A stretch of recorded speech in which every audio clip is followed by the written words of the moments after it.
Hi there, and welcome to another one of my Bible lessons. Today I'm going to be talking about emotions because they're a very important thing, and I've known people ask me in the past about emotions and that kind of stuff, and they are hard to sometimes control. So I hope you guys learn from this lesson, and I may use personal examples. I won't mention names in case they're watching. Just for fun, I'm going to use part of it. I'll use the word vote. Like you can think of people are like fans of Survivor. Just to lighten it up a bit for you guys. It seems to me that we talk about how we feel more than anything else. We feel good, bad, happy, or sad. The inventory of various ways to feel is almost endless. Feelings are ever changing, usually without notification. They don't need our permission to fluctuate. They merely seem to do as they please, for there is no specific reason that we can find. We all experience going through bad feelings. We all experience going to bed feeling good, and the next morning feeling horrible. Then we ask, why do we feel this way? Then we begin to tell anyone who will listen how we feel. It's interesting, we tend to talk more about our negative feelings than our positive ones.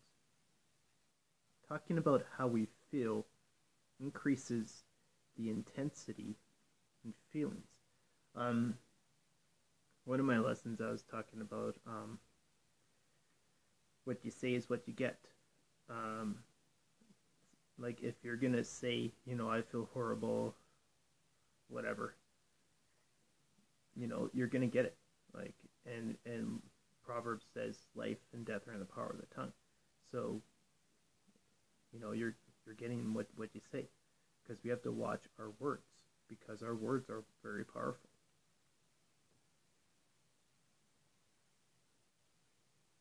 Let's see. So we should keep quiet about our negative things and start talking more about the positive ones. You can always talk to God about how you feel. Talking about negative things just to be talking is not good at all. Matthew 12, verse 36 says, "But I say to you, for every idle word men may speak, they will give an account of it on the day of judgment." Now, other words we can use for idle is non-productive, inoperative, and non-working. So it just means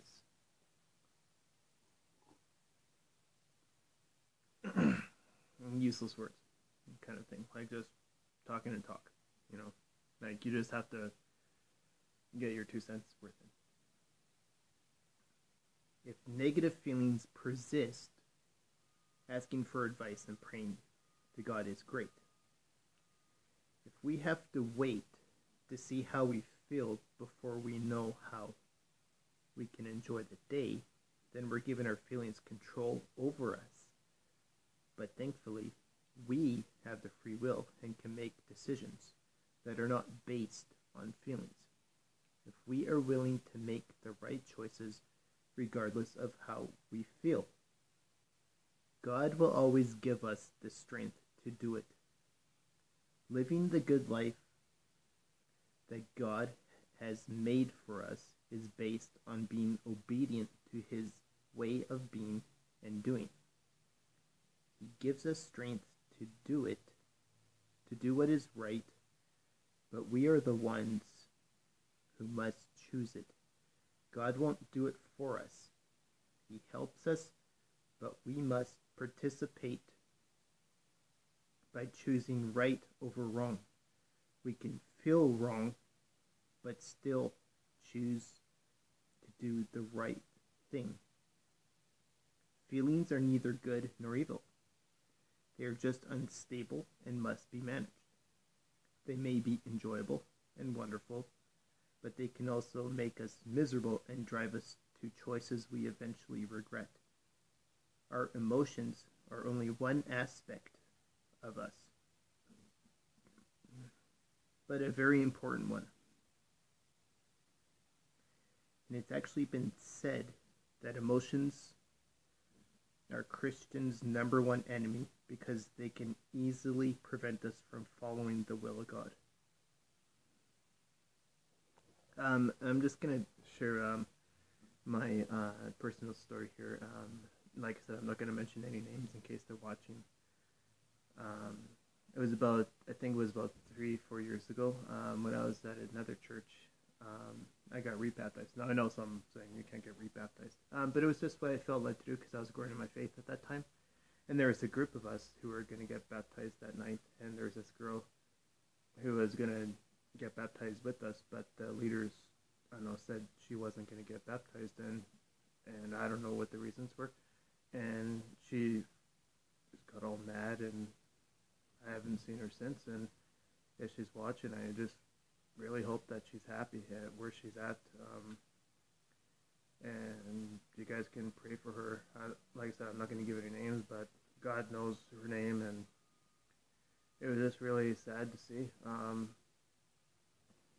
And again, that's an example of emotions, how they can really affect you in the church.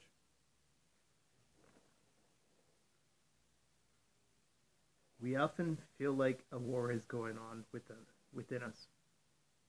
One part of us wants to do what's right, and the other part wants to do what is wrong. The wrong thing can feel right, while the right thing can feel wrong. Shh. That was just my cat. We cannot judge the moral value of any action based on how we feel. Our feelings are unreliable and cannot be trusted to convey truth. Only Christ can deliver us from our fleshly actions and temptations. Learning to understand the difference between our soul and spirit is vital. I know I haven't really discussed this. Maybe I'll do a lesson on it, because we're basically three parts. We're a body, which is what you see. Our soul is our emotions and feelings and stuff like that. And your spirit is basically like what you are. And you don't really feel in your spirit. You feel more in your soul, but we're three parts. So we're spirit, soul, and body.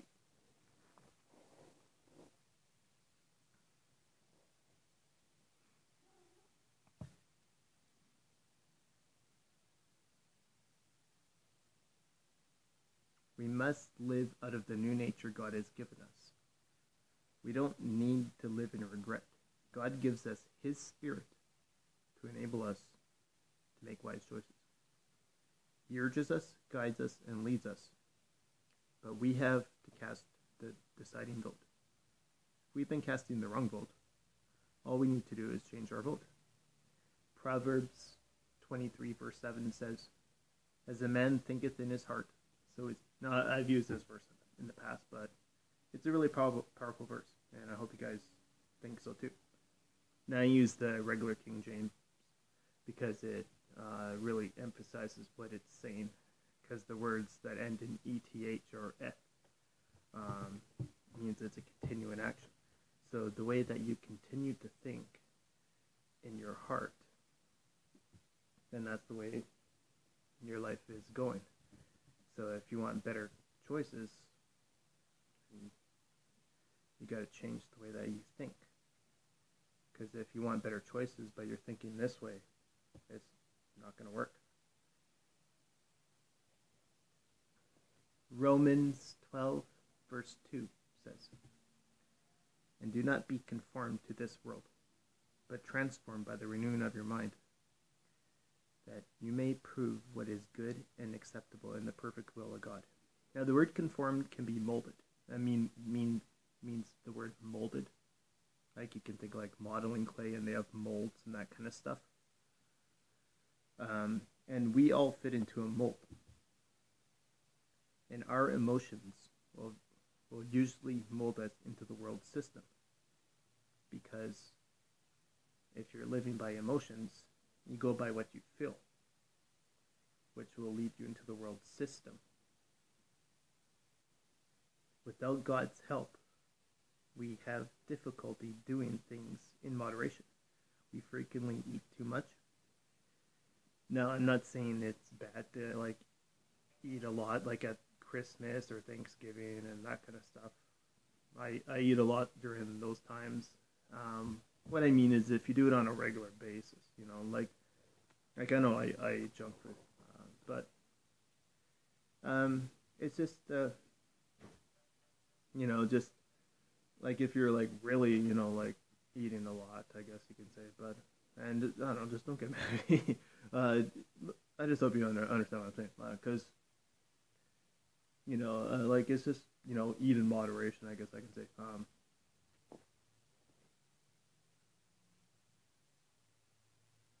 Spend too much money or too much entertainment.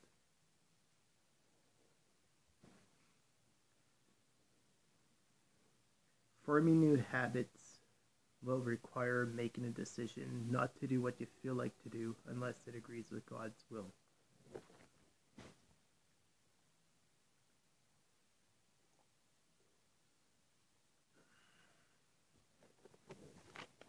And even with the eating thing, like you may feel, like you need to eat, but you know, I know some people say they eat, just if it's like a, like a filler if they're depressed or something like that, like, and again, that's part of the like Christian philosophy. It's the way that you think, and to change the way that you think, you gotta change your habits by the way that you think, like the renewing of your mind. Are you going to be transformed into the will of God, or are you going to be transformed into the world system? Um, that's all I have for today. I really do plan on doing more of this, and also Christian philosophy, because Christian philosophy kind of like it's kind of like the root system of, seems like, I don't know, like past 3 or 4 lessons that I've done. So I do plan on doing those in the future. I really hope that you guys do like this one and really comment on this one. God bless.